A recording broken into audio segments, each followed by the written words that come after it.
Hey guys, welcome to this week's episode of the Hero Academy. I have Kevin Bang. And Kevin, if you could just introduce yourself to the audience. I see you got some stars on the collar there. You chief? I am. I'm a chief in a agency in the middle of Nebraska, Grand Island, and I've been here for a year. Before that, I spent about 30 years in Texas law enforcement. Okay. All right. That's a long, long time. Long career. How many years total? It was 31 this past October. So yeah, and as you know, it goes by so quickly. Yeah, man. I started at 22 years old. How old were you when you started? 24. It's 24, and I'm 55 now. And yeah, I jumped into an agency in North Texas, Irving, and spent 24 years there. Did everything I really wanted to do, and as you go into your career, you're thinking, okay, you're thinking, what do I want to do? I want to do federal, and I want to do local. What is it? And I initially wanted to do federal, and but I thought I need to get my feet wet in local law enforcement, check it out, so I went to Texas A&M, and then I worked on my master's in criminal justice after that for about a year, and then in '92 got hired with the Irving Police Department, and I thought, well, I'll stay here a few years, and you know, 3 years turned to 6 years, and I got to go places and do things. I was in narcotics and on the SWAT team and stuff, and I was having so much fun doing that. There's just no way I wanted to go federal after that. What was your favorite unit? Was it Narco? I would say so. I was only there for just under 3 years, and I promoted in '99 out of narcotics. And so if I had not promoted at that time, I probably would still have been there for a much longer time. I probably would have spent most of my career in narcotics. I really enjoyed that, and but you think, oh, I'm gonna go take a sergeant's test and see how it goes, and then they promote people that year, and you're like, oh man, okay. And I wasn't doing myself any favors because I really enjoyed narcotics, but that it probably was the best thing to happen to me. That was not really intentional. It got me kind of going on the promotional route, and but I stayed a sergeant for most of my time, all my time in Irving, the rest of the time. But it was, yeah, I love narcotics. Narcotics was a lot of fun.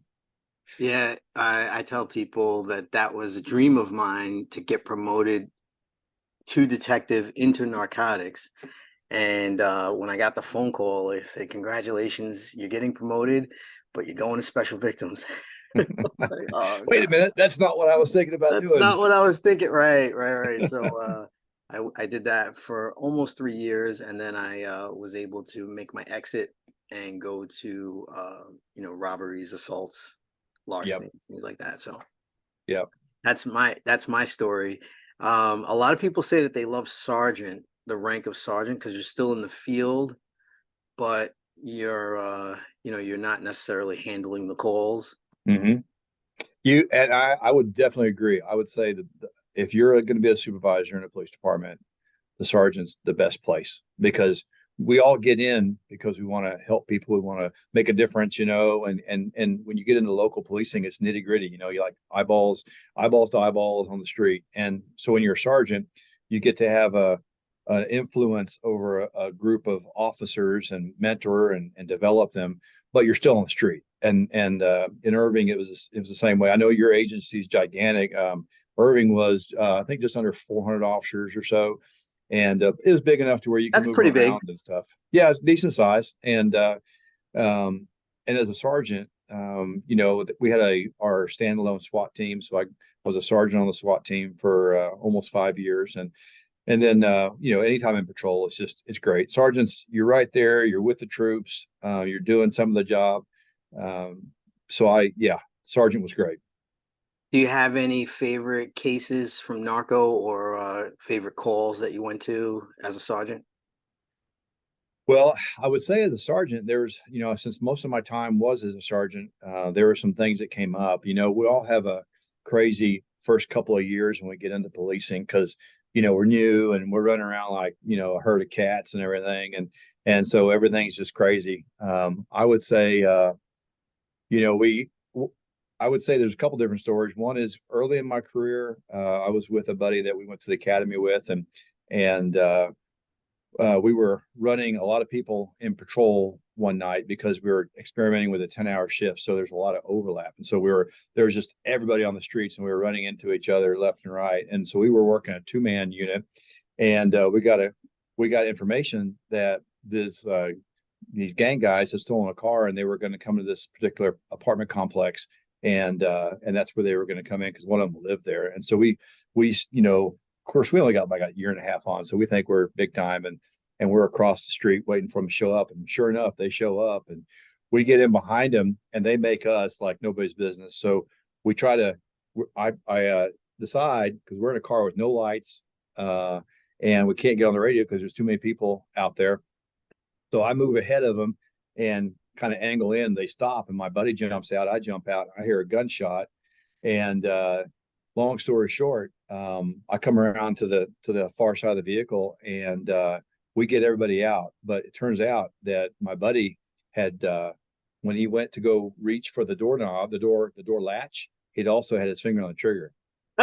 And you don't expect something like that. And so the bullet went past the driver's ear into the headrest and went down between the guy's legs in the back seat. And my partner and the driver had an angel on their shoulder at that time, because it could have been a lot worse than it was. But that was one of those moments where you're like, okay, this is serious business, this policing thing, and maybe we'll do something a little bit different next time. But that was something crazy early on.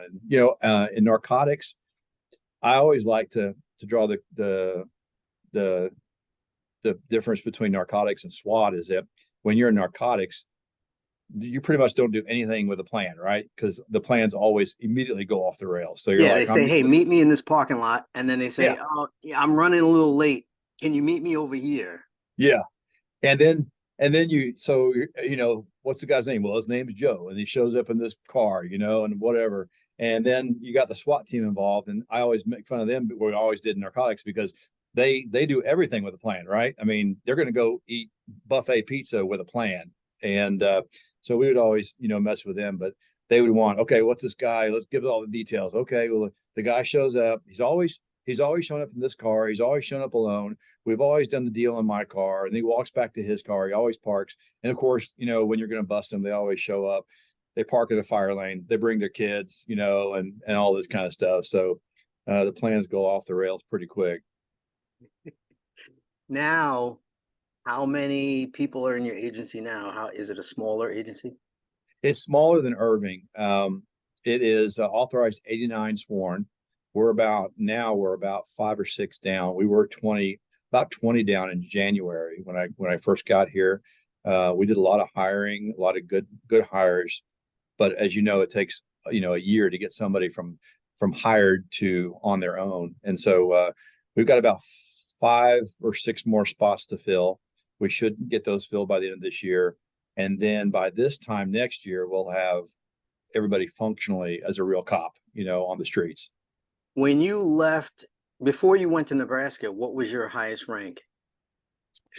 Well, I spent 24 years in Irving, and that was all as a sergeant. So I left Irving as a sergeant, and I started looking around at other things that were out there, and I then jumped from a sergeant to a police chief position in a small school district. So we had about 12 sworn, 18 total in that department. So it was a big change for me, because in a big agency, you're not used to having to deal with purchasing cameras and getting vehicles ready. I mean, you just jump in the car and go, right? Right.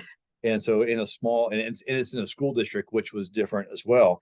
And so I spent 4 years doing that as a police chief, and started to learn a little bit about what that means. And then I jumped out of the school district police chief back to municipal police chief, and that was a small department. That was 10, and that was just north of Austin, kind of where I grew up, about 40 miles north of Austin.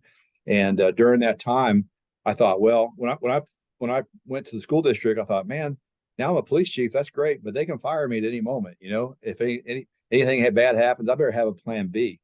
And the plan B was to continue my education. So I got my criminal justice master's, and then I went back and got my public administration master's.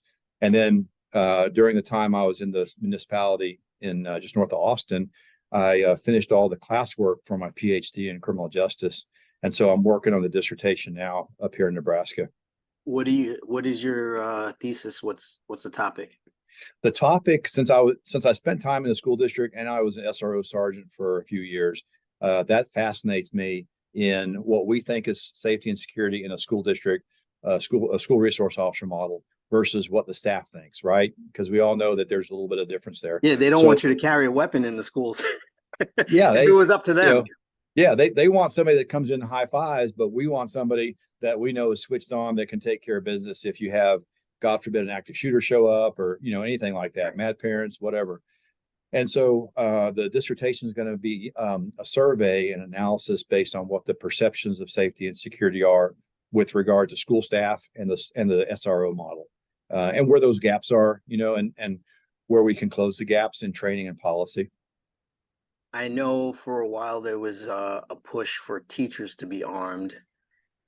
I actually agree. I stay away from politics, but I actually agree with the motto that it takes a good guy with a gun to stop a bad guy with a gun. I actually agree with. I don't believe that everyone should be armed. Yeah. By no means do I think that everyone should be armed, but I feel certain people in certain positions, it makes sense, like for pilots, Mm-hmm. for anyone that's in charge of a group of people where an active shooter could potentially present. Um, some school bus drivers, certain situations. Yeah, I agree with you. And in Texas, we had the Guardian and we had the Marshall program. And I worked with some teachers and administrators on that, on staffing. So I agree with you that you got to be switched on. So, like, my wife's a teacher, and I would never want to be a teacher, right? And she would never want to be a cop. And so, and just like firefighters, usually when you're coming up, going through high school and maybe college or whatever, you're coming out of the Army or military, you don't think of doing firefighting and policing. You either think of firefighting or policing. Right. And so they don't really overlap a whole lot. And so you're right. I think you got to find people that are switched on in a security way for teachers and administrators, because you can't just say, okay, anybody can carry in a school and stuff, because then you'd have, who knows what you'd have going on. But You'd have some very irresponsible situations. yeah, but you're right. I mean, the problem is if you're in a rural school and help's a long way off, and as far as county or state or local law enforcement, then if you don't have a weapon to counteract the weapon that's presented to you, then you're in trouble. Yeah. Yeah. It's one of the things that it's so unfortunate, our mental health crisis right now. Um, there's no easy answers to it, Mm-hmm. but I think if you put enough brains together, you can come up with some viable solutions. I had a political science teacher who one time gave us a thought exercise in how could we eliminate all prisons. It was a wild idea, but it was a thought exercise, which was really Mm-hmm. good. He said, how could we eliminate all prisons in the next 5 to 10 years? And then people started coming up with some suggestions. And it's like, well, you put them all on an island, Mm-hmm. the ankle monitors. And then if you really think about any problem, there's solutions there. Oh yeah. Yep. Well, and then of course you run across all the political issues here. Lock them up is so popular because that's like a hard stance on crime. And of course, you look at the 80s, 90s, and that's pretty much what we did. But I think for the most part, and this is kind of contrary to probably most policing people, but you're going to have a extremely small percentage of people that do not need to be in the general population of society, right? I mean, they are predators, or they are people that are going to hurt people no matter what. Yes. And those people need to be put away. And you dealt with them in child crimes and all that.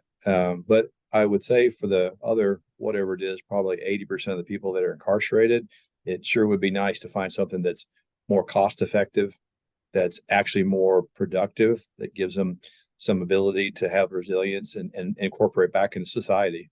I don't know why so many administrations and so many places around the country got rid of the highway workers in the Mhm. orange jumpsuits. Like those Yeah. programs like it doesn't make sense for it doesn't make sense for cheap labor. I know we're going on the prison topic. It doesn't make sense for people to be in, producing things for corporation, and it's basically really cheap labor, but it does make sense for something where it affects the general public good, Mhm. where they're actually giving back to society. So our low level DWs, low level addicts who Mhm. just keep getting in trouble, they would be perfect for those programs. And I don't know why the public has gone away from those programs.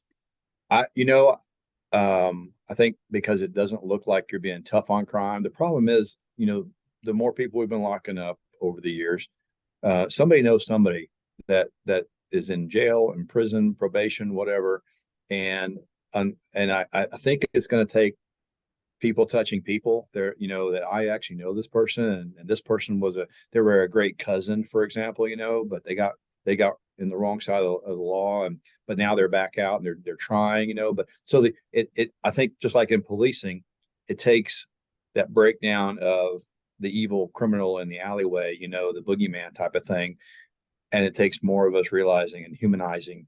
And I hate to draw the comparison in this between cops and criminals, but people look at people in blue, people in brown, um, that are doing law enforcement, and they stereotype us in a general way. And I think we've been working to break down that and humanize that.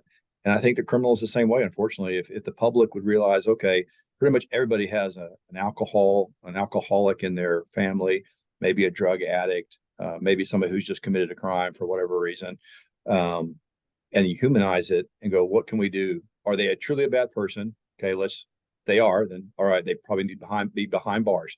If they're Right. not, and they just went astray, because we all make mistakes, then let's reincorporate them intentionally. And then if they've done their time or they've done their penance, then let's reincorporate them back into society. And that's not the most popular view sometimes, but if we're really treating each other as human beings, and we believe in forgiveness, then when do we truly forgive, right? Yeah, Ravi Navikant, he said a quote that everyone could be rich in a matter of 5 years if we taught everyone basic software instruction, basic computer programming, so that AI is just taking over everything. We have robots doing everything. So the only thing that's left for humans to do is creative task, create and entertain. Mm-hmm. So I don't I don't know what is the holdup with giving people true skills and real skill. Like you said, if they're not a bad person, then let's give them some real skills, especially if it doesn't cost too much.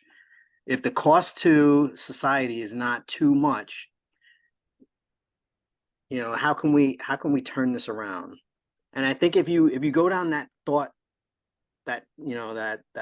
process, I think you can come up with some really creative ideas. I think you can. I think that of course, over the years and decades and centuries and stuff, we found reasons to um, keep the power structures with the status quo, right? And so whether it has to do with race or religion or whatever you want to point to, those are just reasons to keep the power structure in those that are in the power structure, right? And anywhere you go, it doesn't matter whether it's city council, it doesn't matter whether it's national politics or anything like that. I think what you have is the inertia of human nature to get and have power, and try not to let that power go if you can help it, right? I mean, that's kind of what it boils down to.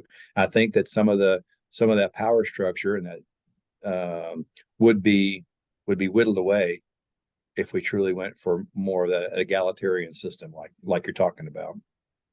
I love speaking to people who are educated in criminal justice and have decades and decades of experience. It makes for the best conversations. And yeah, I've spoken to a few chiefs, and what a lot of the cops don't realize is that you're actually a human being, and you're Mhm. like you can carry on a conversation. I think the fear comes in like, oh my God, this guy could ruin my career if I piss him off, But like I always say, we have some really, really good bosses in our department right now who are for the members, and they're for the most part doing the right thing by them. Mhm. And I think, like you were saying, humanizing. I love speaking to all different ranks, right? I love speaking to POs. I love speaking to sergeants, chiefs, uh, firemen, nurses, military. I love speaking. I just love having these conversations because you just never know what someone's experience can teach you. And I think you would make an excellent professor. You could go that route. You could go that route. I know you said Yeah. teaching is not something, but you could go that route as an adjunct if you decided. Do you know what you're going to do next? Because you'll still have a good 20 working years once you do hang up the stars. Yeah. The plan going forward, at least my personal plan. Now, my plan has always run a little different than God's plan. And so a few years ago, I just finally go, you know what? I'm going to do the best I can, education, family, you know, punch at everything that, best punch, best foot forward, all of that. But I'm not going to be so bound up if it doesn't go the way I think it should go. And so, and hence I'm here in Nebraska, which I never would have dreamed of. But it's fantastic. I will say the department's fantastic. So I say that with the caveat that the education it is a plan B right now, but eventually, when the police career runs its course, I would like to teach. In a college university level, I'm going to teach a class next semester. I'm getting the PhD through Tarleton State, which is in the A&M system, and back in Texas, and so I'll be teaching a class next semester in that. So I'm kind of getting my feet wet on teaching classes and stuff and It how that only goes. makes But it only makes yeah, sense if you become Dr. Denny. I mean, how do you not share some of that knowledge? well, and yeah, I just want my wife to call me that. That's all. That's all. I mean, that's all I'm going for.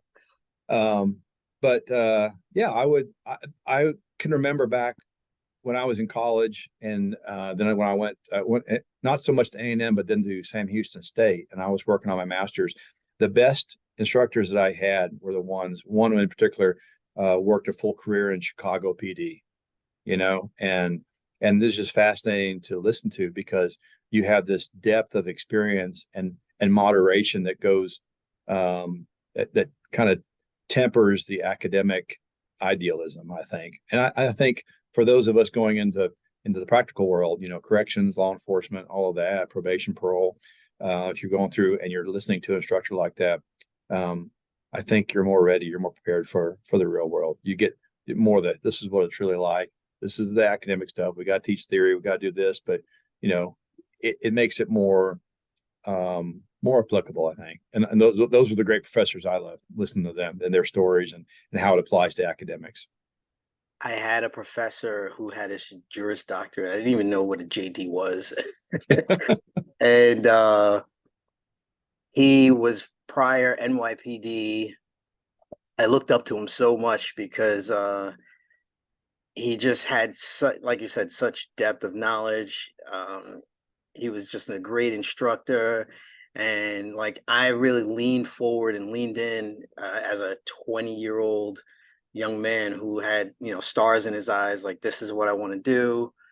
Um, I just remember sitting there listening to and hanging on every word that he said, Mm-hmm.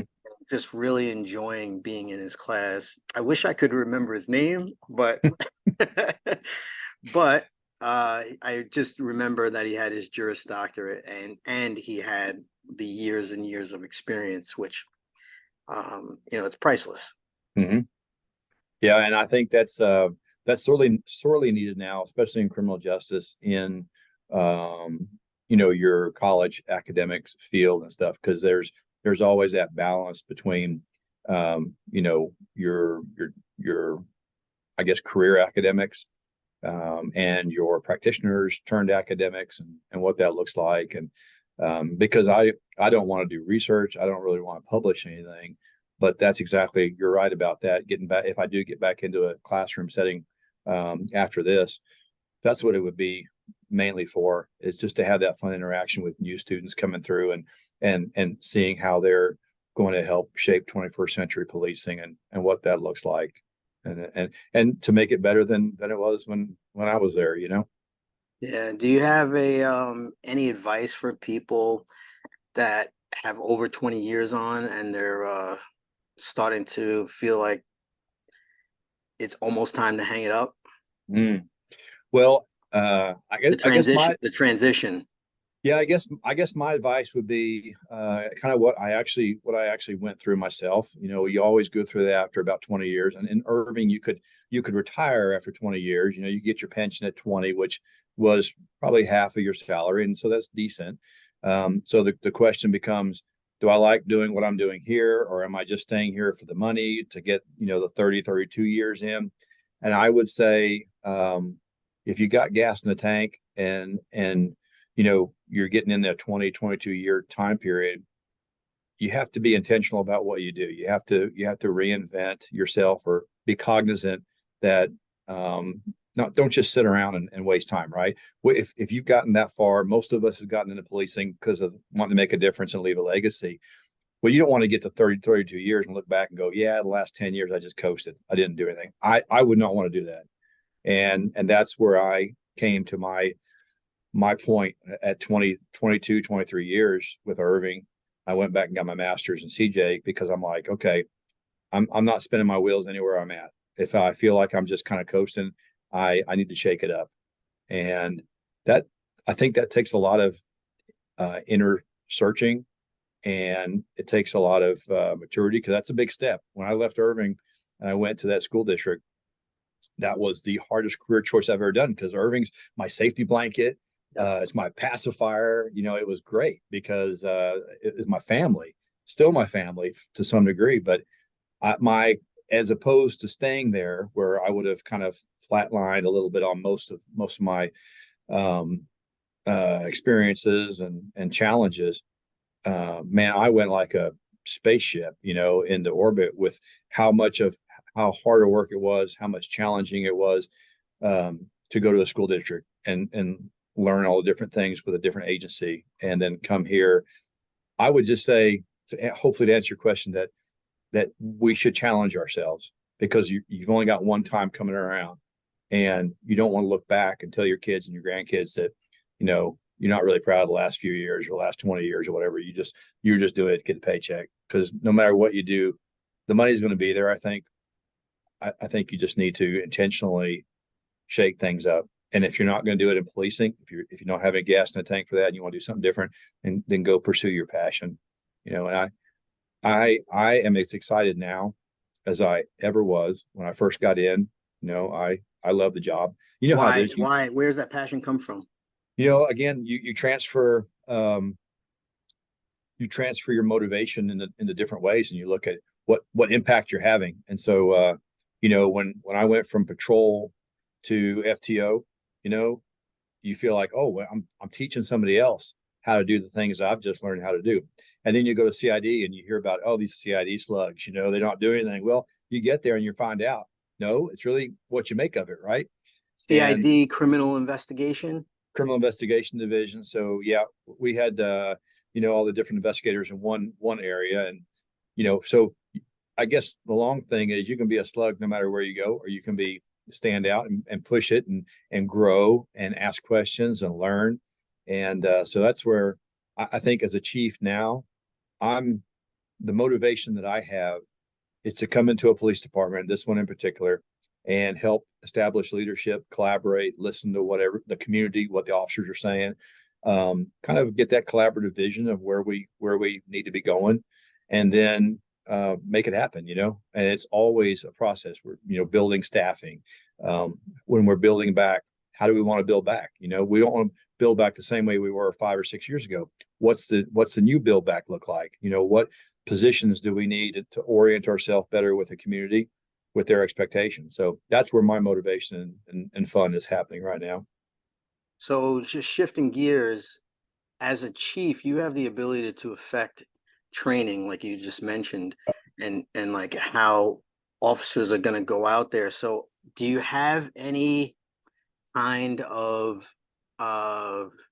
jujitsu mandate, or and then not just the physical, the mental? Is there what kind of support do your guys have if they want to find help for some kind of traumatic? I'm part of the peer team, Mhm. so I'm just curious, like, have you implemented any of those things? We've implemented a few things and we've revised a few things. The policy revision has incorporated more CIT and peer support. And so we revised that to as far as the newest standards that we can find, and What's what that looks like. CIT? Critical incident training. Oh, okay. And Because every so every department across everybody's the different. country, they all got their own acronyms. Critical Yep. incidents training. Okay. Yep. Critical incident, and then peer support group. We just had established a spousal support group, and that's starting to grow organically. So just literally 2 weeks ago, we had the first meeting, and we do that in conjunction with our chaplain corps. They were helping to get it started. It's going to be eventually a self-led group of spouses, but I think that has a lot of support too, because you talk about your work family, but that's only half the equation. Then you have your Yes. real family, Yes. and you got to complete that circle, I think, because I can say that the dark underbelly of policing is not those officers necessarily that were killed in the line of duty. You get into policing, and that's going to happen. And it happened to me in Irving. During my time, we had 3 officers killed in the line of duty. But during that time, we had at least 11 officers that took their own lives.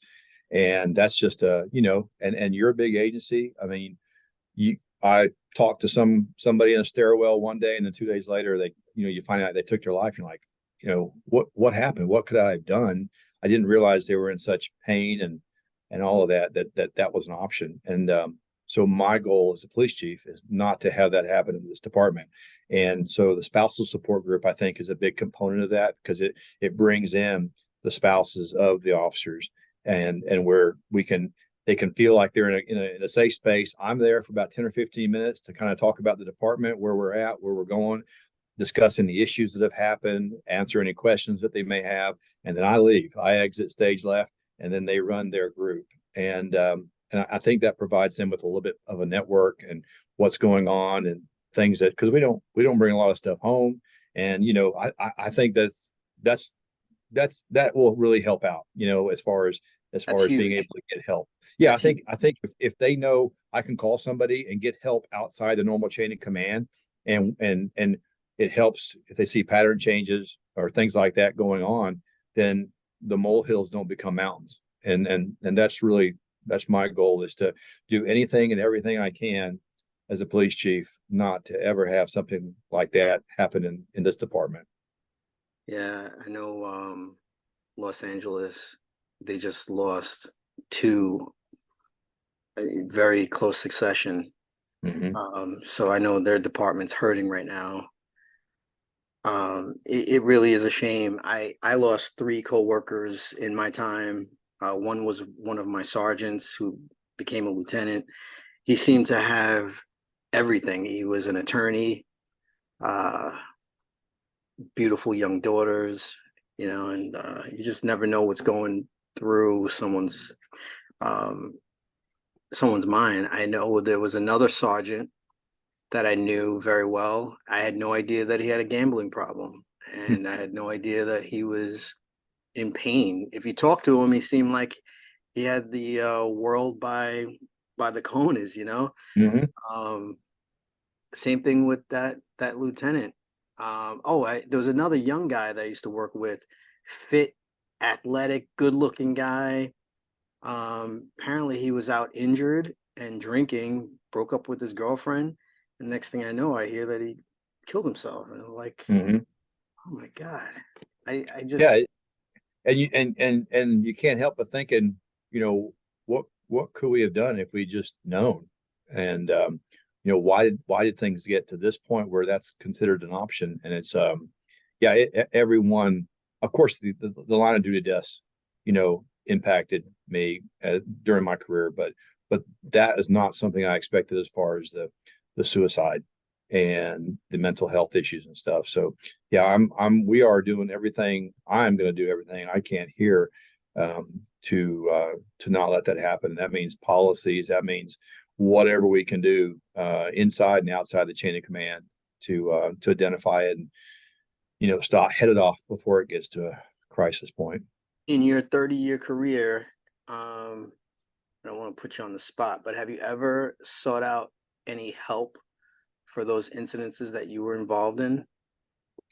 Not so much for the incidences, and I can say honestly, I probably should have because there's a compounding effect with that, and you don't realize it. So Well, if you get into our generation, it was a different thing. It's just yeah. like, you handled it. You went out drinking, whatever. I'm not a big Mhm. drinker, but our generation, that's not a very common thing, and that's why I bring it up now, because I tell everyone, like, if you're involved in something or if you need to talk to someone, get it off of your chest. I Mhm. learned from speaking to sexual assault victims, very young ones, that the more they talked about the incident, the better they felt, you know. Yeah, And it's the same thing in policing. The more you yeah, talk about something, the more you hold it in, the heavier it becomes. But the more you talk about any situation, the lighter it becomes, because you get clear on your thoughts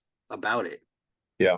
No, I agree, and that's something I'm actually considering in the near term is to do that because um, you know, over a course of a career, you don't realize what you're burying and that and when it comes back and Right. and how you deal with it and stuff. So yeah, I think in policing we have that compounding effect because you're right. Back in '90s, early 2000s, you'd go out on just a terrible call, and then you're right back to the next call. There's no debriefing or anything like that, Yeah. and that's something we do now. We had a double murder suicide earlier this year here, and officers responded to it. It was pretty traumatic for them and dispatch, and the fire department. So we got all of them together about 2 weeks later and did a kind of just a therapeutic debrief, I guess, just to kind of talk about it, and that was real helpful, I think, for them. The chaplain at the peer support training that I was recently at just last month, he said, people don't think about all the secondary trauma that you're exposed to, the amounts of trauma that we're exposed to over a career. And one really good piece of advice that he said was, if you don't have to look at a scene, if you don't have to actually get those images into your mind, he's like, don't do it. Mhm. Don't do it. I was at a fatal just at the beginning of October. Uh, the family showed up, Hispanic family, 20 members on the side of the road, like every member of the family, the kids, Mhm. every member of the family was there. Uh, they wanted to go see their brother, Mhm. and he had been cut open by, he was a pedestrian, and he was hit by a big truck. Mhm. A complete accident. I can't say whose fault it was. It was a complete accident. It was dark out. It was raining, and he had been eviscerated. Mhm. And he's laying on the sidewalk, and we had the road shut off pretty far down. But I was afraid that the family was going to go rushing in. So I directed the officers to stand by with the family, because it was a pretty good sized group there, and they were all very upset, and they didn't understand why the driver wasn't being arrested, and they didn't Mhm. understand why they couldn't walk down and see him, one last time. And like, you're gonna have to go to the ME's office, because now is not the time. And Mhm. and I was like, quite frankly, you don't want to see him you don't want to see them right now. I didn't I want to describe it, but you know what I yeah, mean.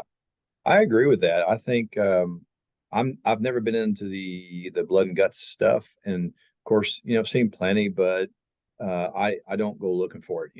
Right. If I don't have to see something, I don't see it, Yeah. and that may have helped me a little bit throughout the years. I just don't, if it's not in my lane, then I'm not gonna go looking for it necessarily, or out of curiosity or whatever. Yeah, I've been on a few scenes where it was a motorcycle fatal Mm, under a truck, and the person was covered. And I said, "Okay, I don't have to see this." I'm like, I have no desire to actually go see it. yeah. I did make the mistake of walking into the woods where there was a skeleton found, Hmm. and the guy was kind of decomposed, and we were waiting on homicide, and there were already cops kind of in there. So I kind of like, I was just, the curiosity got the better of me. It was someone that was homeless that had expired in the woods, and there was no signs of any kind of foul play. Hmm. But the curiosity factor got me. and and I did walk into those woods to see that one, but for the most part I tried to stay out of any scene that I didn't have to be a part of. Yeah. It gets seared into your brain, and then just life, I mean, not so much maybe as a cop, maybe not as a cop, but just as a person in a career. I've had a divorce in 2004, and going through that, and with custody issues and how all that looks, and that's real stressful as well. Brutal. It's brutal. Yeah.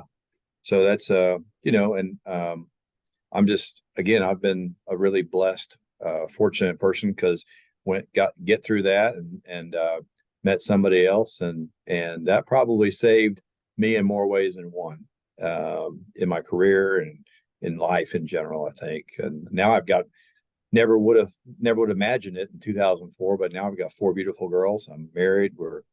Everything is going really good, and I think I'm wiser. I'm a better dad. I'm a better husband too. So, yeah, just life in general is stressful We share sometimes. that in common.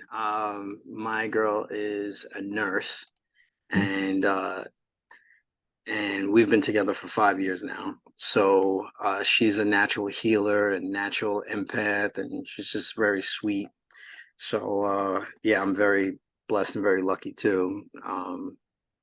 Yeah, we go on family trips. We have a good time, and I'm a grandpa now, so it's wild to think, like, people don't believe it when I tell them how much time I have on the job, and they don't believe it when because I keep myself in shape. Oh, Yeah, I wanted to ask you, do you have any very obese officers? here, there's a couple. I would say out of the 89 that were authorized, we probably got about five or seven, and we're working on implementing the like a stipend for fitness stipend. Just Now I don't a know if little that's going to have any. motivation, a little Yeah, motivation. something, and you got to start small on a lot of things, because Yeah, that's really more of a lifestyle yeah. issue as well. It's difficult to counteract. So there's no telling what would work with that to bring those group of officers back into, is it nutrition, is it education, is it money, what is it that brings them back around a little bit. So Is it something in their childhood? You don't know how deeply rooted the issue is. right, yep, yeah, you don't, and so you don't know if it's a stipend, and doing something quarterly like rowing or whatever would get that person enthused and doing it. Now, I think for me personally, modeling expected behavior is a big deal, and so we have a gym that has some glass on it here in the PD. So I make sure I'm in there, and it's right by the locker, so they'll see me coming and going, and so I'll see the different shifts. And I always go to briefings and stuff too, but so I'm in there, walking or working out and doing stuff as well. I used to do marathons and triathlons and stuff. So I've always kind of been oriented toward physical fitness, and so I try to model the expected behavior. And I say, hey, even your old chief is in here working out every day, doing something. Yeah, no, that's really good. That's really good. I don't miss a day, even if I don't feel like it. I'll walk, I'll do something, but I don't miss a day. Unless work gets in the way, then, Mhm. I have some forced breaks, but that's why I try to just keep going every day because you get those forced breaks. Yep. Yeah. So, You're going to have to miss something at some point. And so yes. you just going, until that happens. And that's, for me, that's probably about, once, twice a week at the most. So I'll get in a good 5 workouts at least and hope I'm aiming for 7, but I get at least 5. And if I can. Yeah, because things come up, and when they do, then you don't have to necessarily get upset at the thing that's come up because you're like, all right, you know what? It's a forced break. I can handle it. But I love training. I love going in. I love training so much that I linked up with some potential candidates, recruits, and I was like, "Hey, I'll just work out." I'm like, "I'm working out every day anyway." I'm like, "I'll work out with you. I'll motivate you. I'll help you." So I Hmm. worked out with a few of them, and I told him, I'm like, I'm grateful to be here with you. I just want you to adopt this as a mindset. Like, you're not going to get ready. You're just going to stay ready. Just stay ready because you never know what department's going to call you. And that's a message for any of my younger listeners out there. Most of my audience is older, like us, in the 40s and Hmm. 50s. But I do have some, I found out that I got some younger listeners out there. And I would just tell them to just stay ready. Yeah. Anytime I see someone in uniform, I'm like, you're out of your mind if defensive tactics in the academy is the only thing that you've ever trained in your entire life. Because when you need it, it's not going to be muscle memory. You have to be Mhm. training in something. And I tell everyone that it doesn't have to be jujitsu. It doesn't have to be boxing or karate. It could be anything, but you have to be training in something. Yep. You have to be because that's the only way it'll be muscle memory. Oh And yeah. then you have to keep yourself fit for the stress levels that we endure. It's the only way to keep yourself mentally fit.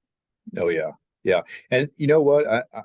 You talked about the younger group coming through, and this latest Generation Z. I hate to admit they may be a little more balanced than we were, but Yes. they're a little different, that's for sure. Yes, for But sure. I think they may be a little more balanced. I was one of the stories I had recently, just a few weeks ago. I We have 3 people in the academy right now, and they're a good little group, and they're getting out in December. But I took them around the city and showed them wastewater treatment, power, the power plant. Tried to give them an idea that we're part of a city team, and it's not just a police department. And so they kind of knew me. But again, back when we were in the academy in the '90s, my sergeant, lieutenant, God forbid, the chief came into the lunchroom where I'm at. I'm eating. I'm not looking or anything like that. They had to find me. Well, so I came into this packed lunchroom to actually just to have lunch. It's at the academy, and one of the recruits stood up and was like, "Hey, chief, we're over here." And I'm like, man. If I did that in the academy, they'd have thrown me through a window. They'd be like, "What in the? What are you doing?" You don't And been roasted for the rest of your career for it too. Yeah, but they're like, "Hey, we're over here. Come sit with us." Like, wow, that's what I know is okay.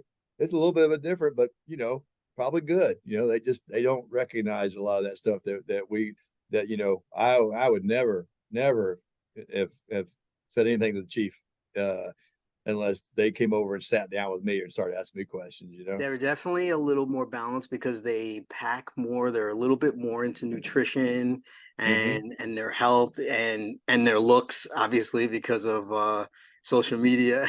Yep. So they're Yep. definitely more balanced than our generation of a couple decades ago. Yep. Um, I just want to honor your time, and I want to say thank you so much for your years of service and the work that you continue to do. I loved everything that you said. I just have 5 final questions for you, which I ask all my guests. And well, this one's not part of the 5. I just want to know if people want to reach out to you, where's the best place? Usually, the best place is on our website. You can do a general email in, and of course, I'm on the website as well. So Which is it's what's Grand it's a Grand Island Police Department. So if you want to reach out to me personally, it's K Denny, and it's Denney, almost like the restaurant, but kdenny at gipolice.org. Okay. And yeah, you can reach out to us and, ask us any question. We are recruiting all over the country. And I would say about 80% of our recruits are more local in Nebraska, but we've just got somebody on from Washington, D.C. And so we're always looking around to bring in the best and brightest here at the PD. All right. My final five for you. Thank you so much for coming on. What's your definition of a hero? Because the name of the show is the Hero Academy. The hero to me is somebody who likes people, wants to make a difference, and goes about that without trying to draw unnecessary attention to themselves. That's a hero. The people that we interact with that aren't doing it because of look at me. It's the ones that are truly humble and are trying to make a difference and enjoy people and enjoy making the world a better place than it was when they got there. I love it. When you're starting to feel stressed out yourself because you have a lot on your plate, you're running a department, you're starting to feel like you're reaching your breaking point. How do you save yourself? How do you show yourself love? What I'll normally do is I get to that point because you have a lot of plate spinning a lot of times and stuff. And so what I'll normally do is I'll actually take a vacation. My wife is just terrific with me. My mom is from Bermuda, and so it's an island out there in the Atlantic. And I'm very fortunate that that's a place I can go and hang up the phone and not have to worry. And I can fish and I can hang out with my family that's there. And sometimes my wife will go. Sometimes it's just me. Sometimes it's me and some buddies from that I know that, yeah, okay, some of them are from work, but we're not going to talk work. We're buddies, and we can go. We do a lot of walking. We do a lot of fishing. I do some yard clearing and stuff like that. But truthfully, that's where I go. I got to have a reset. And then you come back and you're like, okay, everything doesn't seem so tough now, so insurmountable. You have a moment to just decompress. Yeah, I'm smiling so big because I just remembered our first conversation, you telling me that you were an island boy, and now you're in Nebraska of all places. Well, and it's funny too, because it's Grand Island, which they say is an island. I'm still looking for the actual island, but it's yeah, I love my Bermuda side as well. I've got status there, and so that's one place that is a refuge for me. I'm absolutely blessed to have that option in my Do you life think and to you'll have live that. there? You think you'll sell the house and live in Bermuda when everything's all said and done? I don't know about living there because you stay there for a while, you get rock fever, because it's 26 miles long, speed limit is 20 miles an hour, that kind of thing. So I would say that I can see myself staying down there for extended periods of time, longer than I Okay. do now. Okay. So maybe 3 or 4 months at a time. All right. And then the next thing is, what's your next project after the PhD is done? What comes after that? Oh, that's an easy one. For me personally, is to enroll in our local community college here and hardwire Spanish. I really want to learn Spanish. My wife's Hispanic. Her family, most speak Spanish as well. And the community here in Grand Island and the community that I came from in Irving, very, very heavy Hispanic I love culture, Texas Spanish speaking. for that reason. I Oh love yeah. Texas. The first time I went down to Dallas, I was actually shocked. I mean, it made sense once I was there, but I was actually shocked how many Hispanic people there were. Mhm. It made sense to me. I'm like, oh yeah, Texas is a border town. It made sense, but when I was there, I was like, wow, there's so many brown people here. Yeah. Well, and we're going that way eventually where, like my kids are Hispanic, but they're half white boy as well, Yeah, and so there's I like the blending and all of that, and so that's my next project is to really learn Spanish and get that hardwired in. that is a very, very strong desire and dream for me as well. And I will go the Zoom route. There's a website called Preply. You should look into it. you can get an instructor from basically any country around the world, and they're as low as $3 to $4 an hour. So you could get a half-hour lesson or an hour, whatever you choose, Right. with the little dial. It's called Preply, Preply, and you get tutors. You get assigned the same tutor, and you pay them directly through this website, and you schedule a time to meet with them once a week over Zoom, and you basically have a conversation like this. And some of them are instructors, some of them are like legitimate teachers, Hmm. and they're bilingual and they can really, really teach you. And then others, I guess some are better than others. They have a star rating. So I would highly recommend you look into that. I know you have a lot on your plate right now, so but that's just another option other than going to community college. So That's cool. yeah, look into that, because there's a website for everything, right? Yep.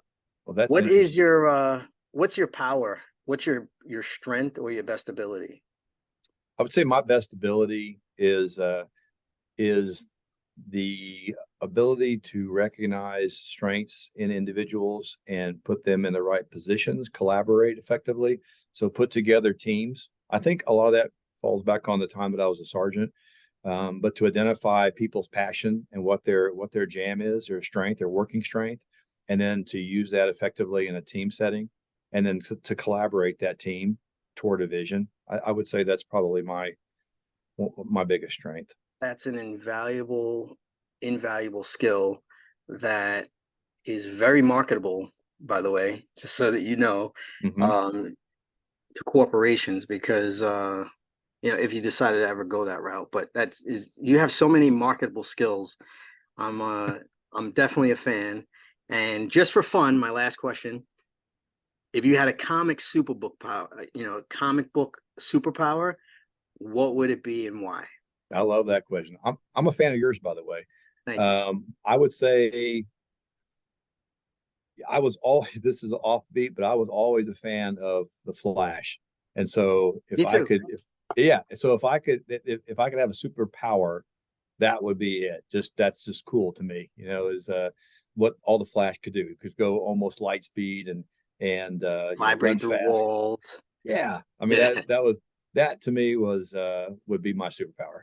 that's awesome. That's awesome. I always tell people I want all the powers of the mind: Hmm. telekinesis, pyrokinesis, the ability to levitate myself. That would be part of telekinesis, I guess. Yeah. Um, and the ability to put, tap other people's minds, and like Inception, for their good, of course. Hmm. That would be Like, a pretty good power too. yeah, Professor Xavier. You walk past someone who's just like a raging lunatic on the street, and they're emotionally disturbed, and you could just like tap their minds, say, "Calm down, brother. Calm down, brother," and then it just works. Hmm. That would be an amazing, amazing ability. But I want all the powers of the mind. Yeah. That would be okay. So that would be a really good one too. I agree with you on that. That would be great. But being able to move really fast is a really cool. Like, I have a Flash uh, poster. I watched the movie, which the critics didn't give it the best, but I loved it. Did you watch it? No, is that one where he goes back and meets himself as a younger? Yeah, Okay, yeah, no, yeah. I, I don't I want to need. give anything away, because Yeah, someday you will watch it, I'm and gonna watch it soon. it actually is very, very good. It's on HBO now, HBO Max. Yeah, I'm gonna have to check it out. I want to see that one. Chief, thank you so much for your time, and thank you for your career and all the work that you continue to do.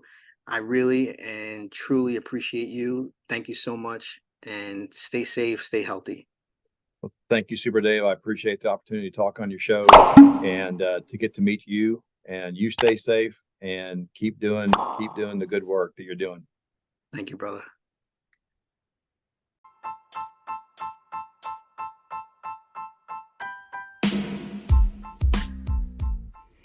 All right, family.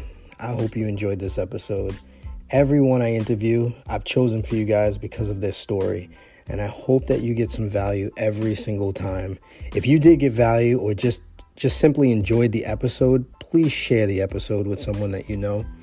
If you know of a guest, a frontline hero that has an amazing story, something uplifting or a positive message, hit me up in the contact form of www.davidleith.com or DM me at Instagram at davidleith1. Subscribe to the show because I have some really phenomenal guests coming up in the next few weeks that you definitely don't want to miss. All right, one.